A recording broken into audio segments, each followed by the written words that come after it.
Hello friends, हमारे YouTube channel A1 all study में आप सभी का स्वागत है। हम अध्याय 9.1 का क्वेश्चन लेकर आए हैं। इस वीडियो में आप सब लोग अच्छे से देखेंगे कि 7 मीटर ऊंचे भवन के शिखर से एक केबल टावर के शिखर का उन्नयन कोण 60 डिग्री है और इसके पाद का अवनमन कोण 45 डिग्री है। टावर की ऊंचाई ज्ञात कीजिए। बहुत मस्त क्वेश्चन है कि 7 मीटर ऊंचे भवन, देखिए एक भवन है जो 7 मीटर ऊंचा है, समझ रहे हैं, ये भवन है। इस तरीका से एक भवन बना दिया जाए, ऐसा ही रहता है ना। ये भवन है जिसकी ऊंचाई कितनी है, 7 मीटर है। अब ये 7 मीटर है। अब कहा है कि एक केबल टावर, इसके शिखर, भवन के शिखर से एक केबल टावर के शिखर का, भवन के शिखर तो यही हुआ और इसके शिखर पर एक केबल टावर लगा है। क्या लगा है? केबल टावर लगा है। समझ गए? अब आगे चलते हैं। कहा क्या है कि शिखर का उन्नयन कोण, इस शिखर का, ये केबल टावर है, इसका शिखर कौन है, यहाँ है। इस शिखर का उन्नयन कोण जो है आपका कितने डिग्री है, 60 डिग्री है। समझ रहे हैं कितने डिग्री है, तो 60 डिग्री है। अब इसके बाद कहा कि और इसके पाद का अवनमन कोण, किसके पाद का अवनमन कोण, तो ये जो केबल टावर है, इस केबल टावर का पाद कौन होगा, तो ये पाद होगा। और भवन का पाद कौन होगा, तो ये होगा नीचे। भवन जो है इस जमीन पर खड़ा है तो इसका पाद बिंदु जमीन कहलाएगा। और केबल टावर जो है इस भवन पर खड़ा है तो भवन, केबल टावर का जो पाद बिंदु कहलाता है वो क्या कहलाएगा, ये भवन का शिखर होगा। समझ गए? अब चलिए चलते हैं आगे। कहा है कि इसकी पाद का, तो केबल टावर के पाद का अवनमन कोण, तो अवनमन कोण ये जानिए 45 डिग्री है इसमें। तो अवनमन कोण हम कहाँ दर्शाएंगे, तो देखिए जब भी कोई दर्शक हो, चाहे आप खड़े होकर देखें, किसी को क्या करें, देखें, आपके नेत्र से एक क्षैतिज रेखा बनता है। इसको थोड़ा 1 मिनट समझ लीजिए। जैसे एक लड़का खड़ा है, समझ रहे हैं, एक लड़का खड़ा है, कहाँ खड़ा है, कहीं भी खड़ा है। तो देखिए इसका नेत्र, ये मान लीजिए कि ये नेत्र है, यहाँ से देख रहा है ना, यहाँ से नीचे की तरफ देख रहा है, ऐसे क्या कर रहा है, नीचे की तरफ देख रहा है। तो नीचे दिखेगा, मान लीजिए कि यहाँ देखा, यहाँ देखा, तो इसकी दृष्टि यहाँ है, लेकिन इसके साथ एक क्षैतिज रेखा बनता है इसके आंख से, ऐसे, समझ गए, इसके आंख से क्षैतिज रेखा बनता है। तो इस क्षैतिज रेखा और इस दृष्टि रेखा के बीच के कोण को अवनमन कोण कहते हैं। क्या कहते हैं? अवनमन कोण कहते हैं। समझ रहे हैं, यही अवनमन कोण है। तो चलिए यहाँ चलते हैं भवन के पास। तो भवन का ये शिखर है और एक केबल टावर का पाद बिंदु है, तो इसका उन्नयन कोण 60 डिग्री है और अवनमन कोण आपका कितना हो जाएगा, 45 डिग्री। तो इसका यहाँ से यहाँ तक ये अवनमन कोण ये दर्शाता है, ये अवनमन कोण कहलाता है। समझ गए? तो ये 45 डिग्री है। इसमें नाम दे दीजिए, ये ए हो रहा और ये बी लिख दिया जाए, सी डी और ये ई हो जाए। समझ गए? अब इसके आगे चलते हैं। बहुत अच्छा क्वेश्चन है, समझेंगे। टावर की ऊंचाई, टावर की ऊंचाई ज्ञात कीजिए। देखिए टावर क्या है, टावर की ऊंचाई, टावर की ऊंचाई इसको ज्ञात करना है। तो टावर की ऊंचाई का जो नामांकन किए हैं, किस से, डी से, क्या किए हैं, डी से। अब देखिए यहां सस्पेंशन ये खड़ा है कि टावर की ऊंचाई ज्ञात करना है। तो ये जो डी रहा ना, डी ये केवल भवन के ऊपर की ऊंचाई है। क्या है? भवन के ऊपर की ऊंचाई है। लेकिन टावर ऊंचाई कहां से नापा जाएगा, मापा जाएगा, तो इस भवन के पाद बिंदु से, यहां से। तो आपका टावर की ऊंचाई किससे डिनोट होगा, सी डी से। किससे? सी और डी से। समझ गए? इसकी ऊंचाई आपको प्राप्त करनी है। तो चलते हैं अब सोल्व करते हैं। कि कैसे इसको आसानी से सोल्व कर लिया जाए। देखिए सबसे पहले हमको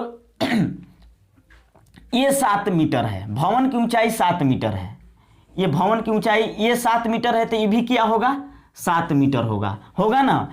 अब इसके साथ इसका ऊंचाई नहीं दिया है, डी का ऊंचाई नहीं दिया है। यदि यही मालूम प्राप्त कर लिया जाए ना आपका, तो इसको इसमें जोड़ देने से पूरी की ऊंचाई निकल जाती है। तो इसको ज्ञात करने के लिए आपका एक आधार बेसिस ज्ञात होना चाहिए। वो कौन, तो ए आपको ज्ञात होना चाहिए। ए यदि ज्ञात कर लेते हैं, आधार ज्ञात कर लेते हैं, तो लंब ज्ञात कर लेंगे। यहाँ 2 समकोण प्राप्त हुआ है, ए डी। एक इस समकोण का पहले हम प्राप्त करेंगे, तो ईडी का माप ज्ञात कीजिए। चलिए कैसे, अब यहां आइए, इसको ज्ञात करने के लिए, ए का मान ज्ञात करने के लिए सबसे पहले हम बीसी को ज्ञात करेंगे, इसलिए कि ए को ज्ञात नहीं कर सकते हैं, इसलिए कि इसका किसी भुजा का मान हमको नहीं प्राप्त है। लेकिन ए बी सी समकोण त्रिभुज है, इसमें ए बी का मान प्राप्त है।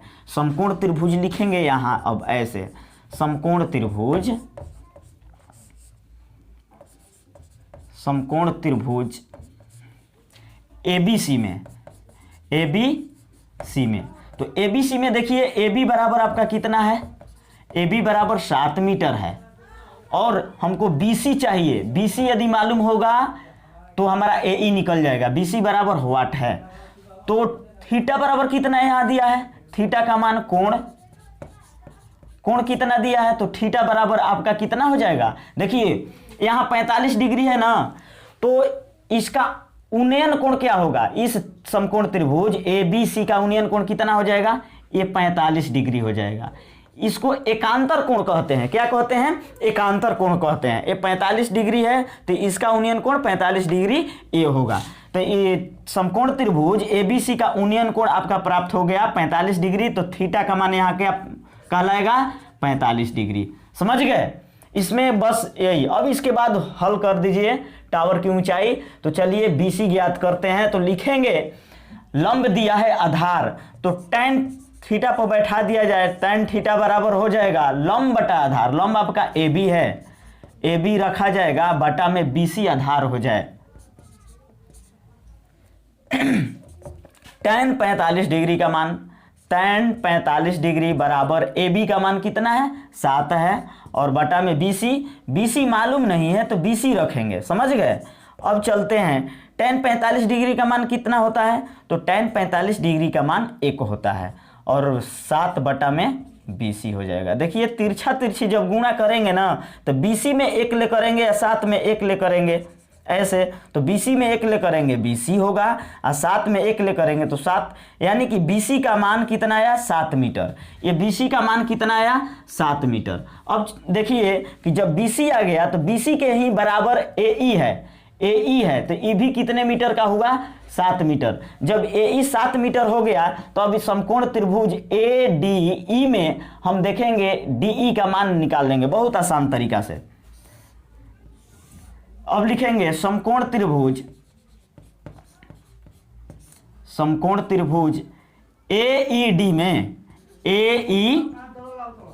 में, तो देखिए ए डी में ए का वैल्यू आपको मिला 7 मीटर, और ईडी निकालना है, ईडी बराबर वाट है। समझ गए। और थीटा का मान कितना दिया है, थीटा बराबर 60 डिग्री। बहुत आसान क्वेश्चन। तो tan थीटा बराबर हो जाएगा ईडी, क्योंकि लंब है, tan थीटा बराबर लंब बटा आधार होता है, ईडी लंब, ईडी बटा में ए हो गया। तो tan 60 डिग्री का मान बैठाएंगे बराबर ईडी का मान नहीं दिया है, तो ईडी को हम ईडी ही रख लेते हैं। ए का मान 7 मीटर आया है, तो 7 रखेंगे। tan 60 डिग्री का मान, तो tan 60 डिग्री का मान आपका करणी 3 होता है। कितना होता है, करणी 3 होता है, बराबर ईडी। देखिए ईडी मालूम नहीं है, ईडी रखा जाए, बटा में 7 है तो 7 रख दिया जाए। अब देखिए इसको तिरछा तिरछी गुणा कर दिया जाए। 7 में करणी 3 से गुणा करेंगे और 1 में ईडी से, तो ईडी में पहले गुणा कर लिया जाए तो ईडी बराबर हो जाएगा 7 करणी 3 हो जाएगा। इस तरह से इसका मान कितना आया, 7 करणी 3 आ गया, इतना मीटर आया।